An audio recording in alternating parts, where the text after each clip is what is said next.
Nah, biar obrolan kita hari ini tuh makin seru dan tidak membosankan nih untuk beberapa menit ke depan, seperti yang kalian bisa lihat di layar kaca kalian sekarang, aku nggak sendirian nih di studio ini.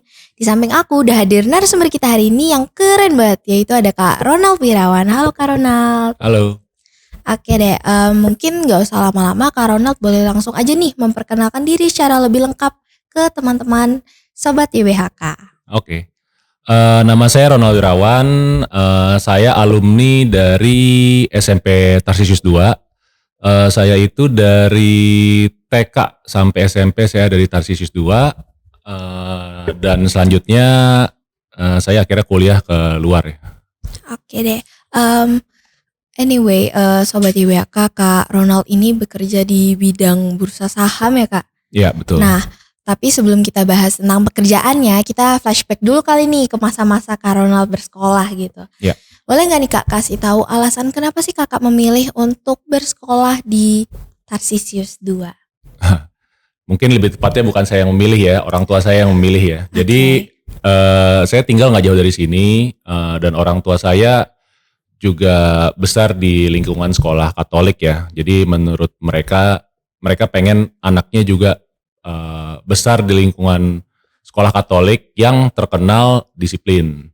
Dan yang deket dari rumah dulu tuh belum banyak adanya Tarsisius dan YBHK itu udah terkenal lah secara disiplin bagus ya. Jadi saya dimasukin ke sini. Oke deh, boleh gak nih Kak ceritain masa-masa sama Kakak bersekolah di sekolah Tarsisius 2 tuh apa aja gitu? Mungkin boleh nih dari gurunya atau teman-temannya atau bisa juga perbedaan situasi sekolahnya tuh kayak apa sih? Guru sih banyak ya, ada yang baik, ada yang killer, ada dulu ya.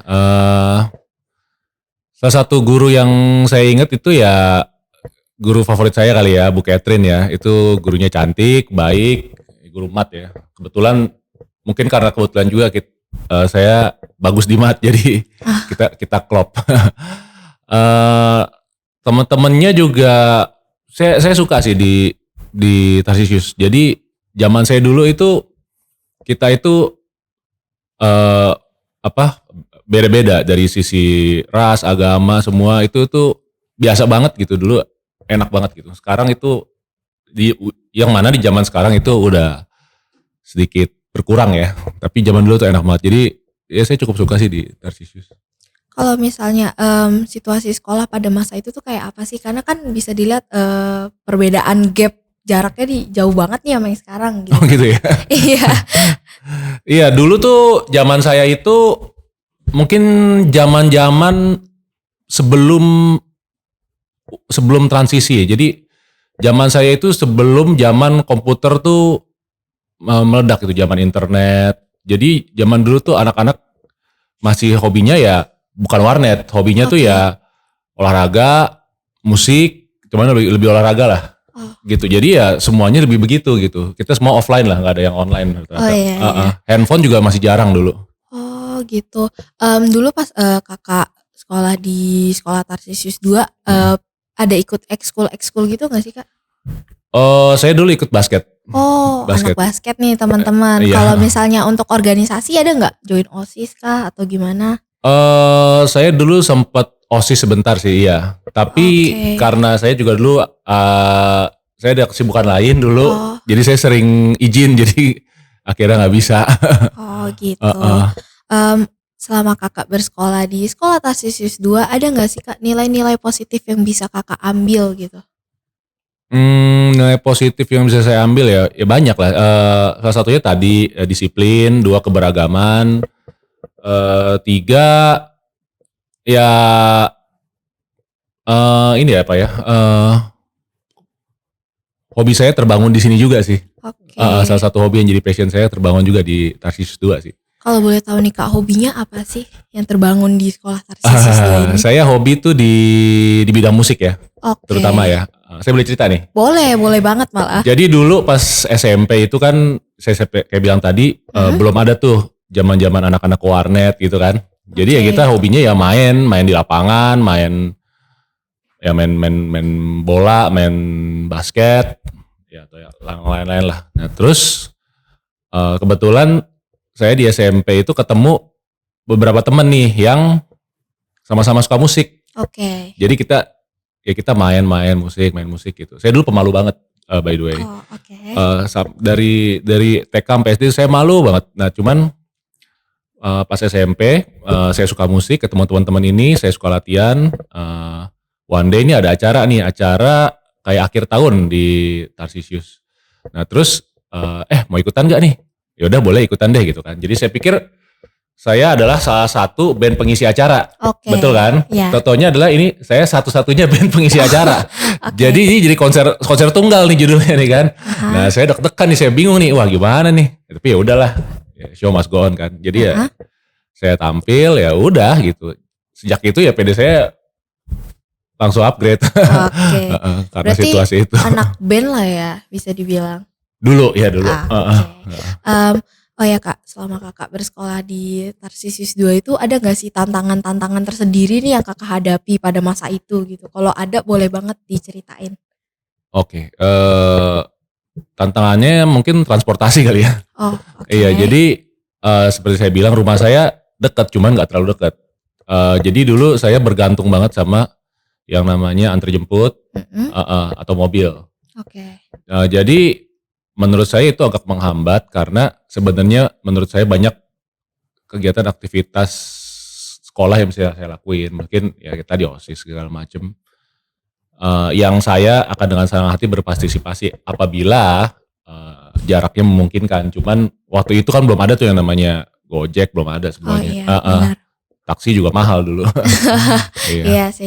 Oh ya Kak, sama Kakak bersekolah itu sendiri pernah gak sih Kak dihukum gitu sama guru? Kalau misalnya ada pengalaman menarik gitu dari misalnya dihukum atau gimana, boleh banget Kak diceritain. Dihukum sih nggak pernah ya. Oke. Dulu kan masih teladan. Mungkin saya pernah ingat sekali. Dulu ada satu guru yang lumayan killer ya. Saya lupa namanya sih. Guru mat ya dulu ya. Jadi Pak siapa? Itu dia. Nah dulu saya pernah kelas 2. Jadi gini, saya dulu kan saya bilang tadi saya ada kegiatan lain kan. Saya tuh lumayan aktif berenang. Oh oke. Jadi saya pagi sore tuh berenang, sebelum sekolah saya berenang, sudah sekolah saya berenang gitu.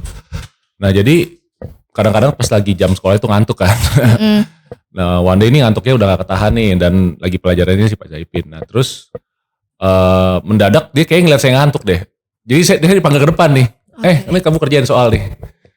Nah, saya kan baru ngantuk gitu kan, ya apaan nih soal gitu kan. Kaget ya, tiba-tiba disuruh maju. Ya gitu. udah, jadi ya kena sedikit hukuman lah. Ya gitu. Oh ya Kak, aku penasaran nih, setelah Kakak lulus dari SMA gitu, Kakak kuliah di mana sih? Saya kuliah di Macquarie University di Sydney. Wow, berarti ke luar negeri nih ya? Iya. Boleh gak nih Kak, kasih alasan kenapa sih Kakak tertarik untuk berkuliah di luar negeri gitu? Oke, alasan benar apa alasan formalnya nih? Bebas, dua-duanya juga boleh nih. Ya formalnya karena di Macquarie itu terkenal sama ekonomi, accounting, finance ya. Jadi kebetulan itu yang saya ambil. Jadi dan kenapa di luar ya, karena di luar kita jadi lebih open minded, karena kita akan ketemu banyak perbedaan culture, orang-orang dari semua negara ngumpul di situ. Alasan sebenarnya itu alasan formal ya. Alasan sebenarnya adalah sejujurnya ketika lulus SMA ya saya belum tahu mau jadi apa. Saya belum tahu mau jadi apa, mau ambil apa aja saya nggak tahu. Jadi cuman Tuhan baik ya. Jadi saya dipertemukan dengan teman. Jadi saya ikut teman nih ke luar ke Sydney kan. Dan sebenarnya saya mau ke Melbourne, cuman kenapa saya ke Sydney karena kakak saya ada di Sydney. Jadi orang tua saya kayaknya nggak mau ngelepas saya sendirian, tanpa penjagaan gitu. Takutnya meliar kali. Nah, jadi saya ikut teman saya ke Sydney akhirnya. Dan ternyata memang itu jurusan yang akan membawa saya ke pekerjaan saya yang saya suka sekarang ya. Kak, kiat semangat Kakak selama bersekolah di luar negeri itu kayak apa sih, Kak? Menurut saya kalau sekolah di luar negeri itu udah challenge-nya udah different sih. Karena gini, saya nggak tahu orang lain ya, cuman kalau dalam Oke. kasus saya itu bukan dari keluarga yang berada banget gitu. Kita emang nggak kekurangan, cuman kita juga nggak berada banget. Jadi untuk saya keluar negeri itu memang mmm, bukan di luar kemampuan sih, cuman agak maksa dari orang tua saya. Jadi untuk biaya-biaya hidup segala macam itu saya harus cari sendiri kan. Heeh, Oke. kayak biaya tempat tinggal segala macam. Jadi selain sekolah, dulu kan saya dari SD sampai SMP saya taunya sekolah aja gitu kan. Mhm. Sekarang saya mesti tahu caranya untuk cari uang makan, cari uang tempat tinggal segala macam.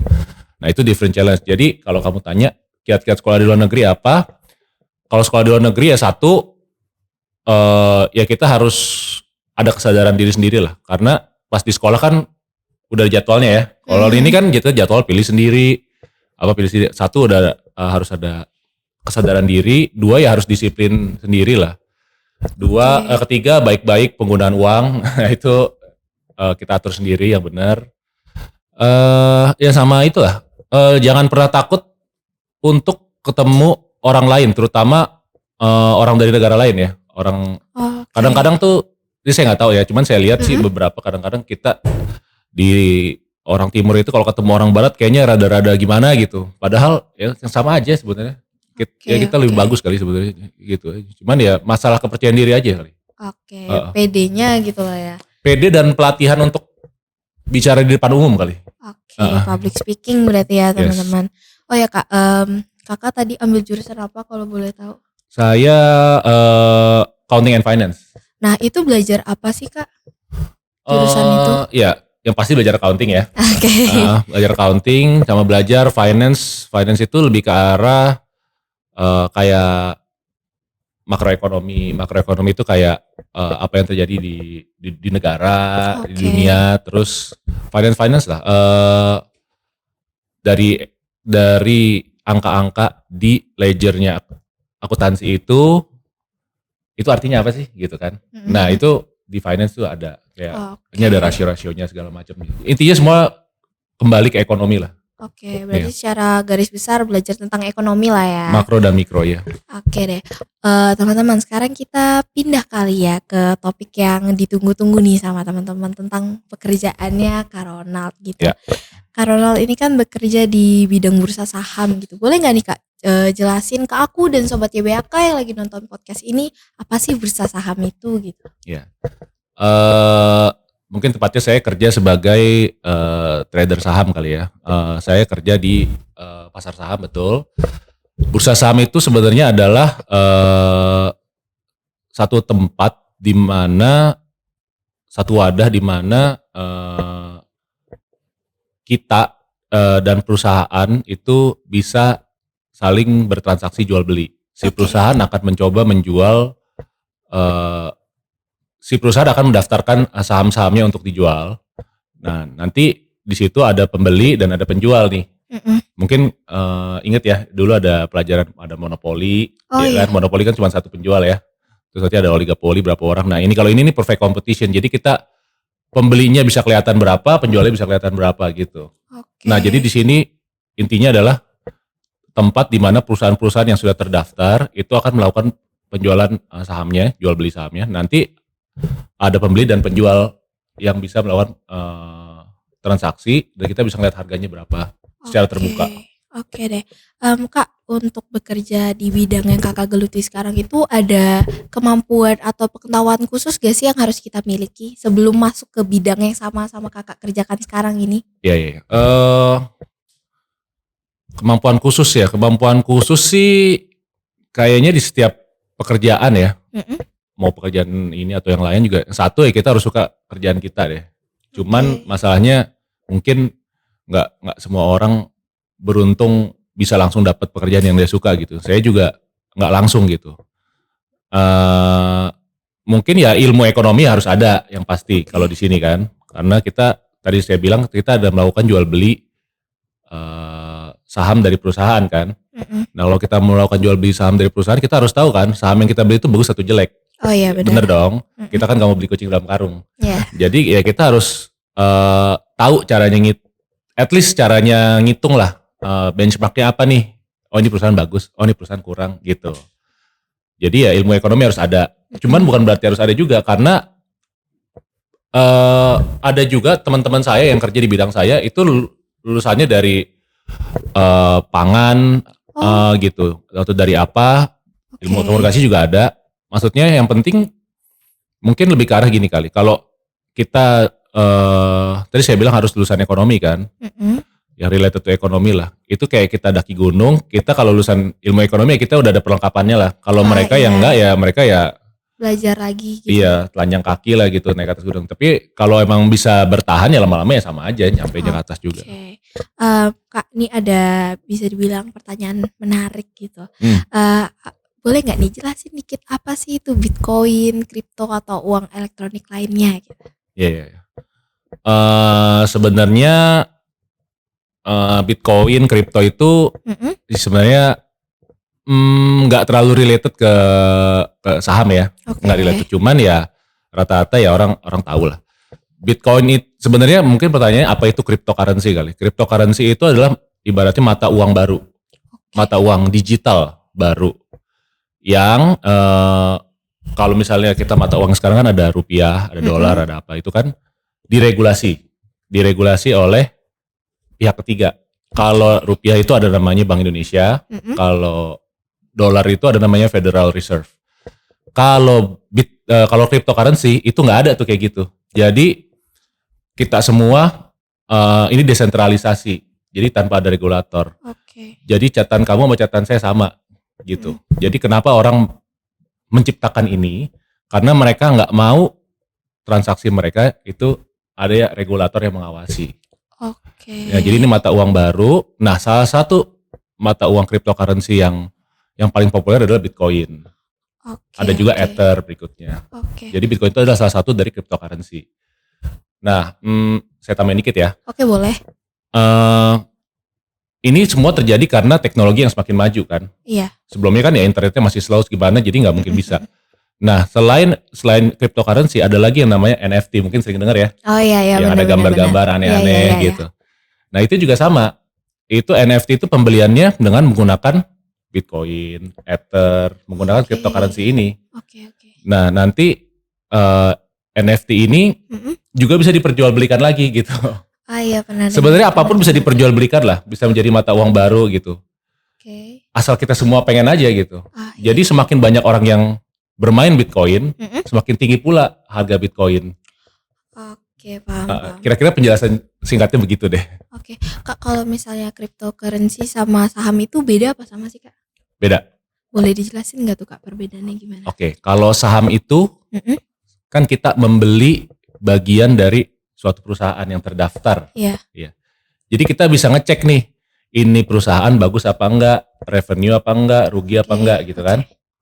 Jadi ada fundamentalnya yang harus kita cek. Performanya gimana nih 3 bulan terakhir, 1 tahun terakhir. Kalau Bitcoin nggak ada. Jadi saya bilang beli di kucing dalam karung juga bisa. Karena kamu membeli sesuatu yang kamu nggak tahu nih, gitu ya? Kamu ngitungnya dari mana nih, ini bagus nggak sih, harga sekarang bagus apa enggak sih? Akhirnya cuma bisa ikutan orang doang, ya kan? Iya. Nanti totonya kan seperti saya bilang tadi, ini hukumnya hukum permintaan dan penyediaan, demand and supply. Semakin banyak demand, ya semakin tinggi nilainya. Satu catatan lagi, Bitcoin itu jumlahnya terbatas. Kalau nggak salah cuma 21 juta. Jadi nanti akan pembelinya semakin banyak dan suppliernya terbatas nih. Jadi harga makin naik kan. Nanti totonya ada bintang film siapa gitu bilang, saya mau beli Bitcoin atau gimana, yang lain pada ikutan. Gitu. Nanti ada juga cara advertising mereka yang lain. Nanti kalau mau beli produk saya gitu, itu bisa pakai Bitcoin. Gitu. Jadi semuanya kan jadi pada beli Bitcoin kan, jadi naik harganya. Kira-kira gitu sih.